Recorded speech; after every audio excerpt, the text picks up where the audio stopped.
Sini Pak, ya. Dari sini juga.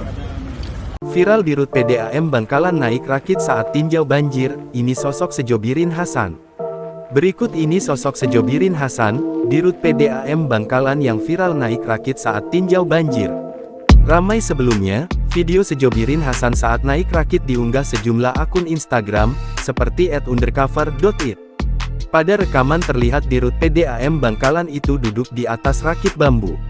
Rakit tersebut dipegangi oleh sejumlah orang, baik dari sisi maupun kanannya. Sejobirin Hasan kala itu sedang meninjau lokasi banjir di wilayah Bangkalan, Madura. Video aksi di Rut PDAM Bangkalan itu pun menjadi sorotan publik. Sejobirin Hasan dalam kesempatannya membenarkan sosok yang di atas rakit adalah dirinya.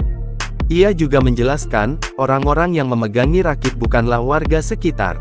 Itu tim kami, ungkapnya, dikutip dari tribunmadura.com.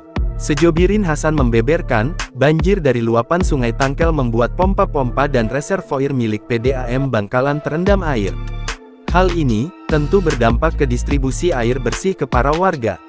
Oleh karenanya, ia dengan sigap terjun ke lokasi kejadian guna mengecek kondisi di lapangan. Sejobirin Hasan mengakui hanya naik rakit sekitar 30 meter saja. Berdasarkan penelusuran, Sejobirin Hasan merupakan orang lawas di PDAM Bangkalan. Ia menjadi direktur utama selama 2 periode terakhir. Sejobirin Hasan sebelumnya dilantik kembali oleh PIT Bupati Bangkalan Moni di Pendopo Agung pada Kamis tanggal 4 Januari tahun 2023 lalu. Dari segi akademis, memiliki 2 titel, yakni Sarjana Ekonomi (SE) dan Master of Business Administration (MBA). Sejobirin Hasan memiliki kekayaan mencapai Rp2.354.163.400. Angka tersebut dia laporkan ke Laporan Harta Kekayaan Penyelenggara Negara Komisi Pemberantasan Korupsi LHKPN KPK pada tanggal 31 Desember tahun 2023. Download Tribun X sekarang, menghadirkan lokal menjadi Indonesia.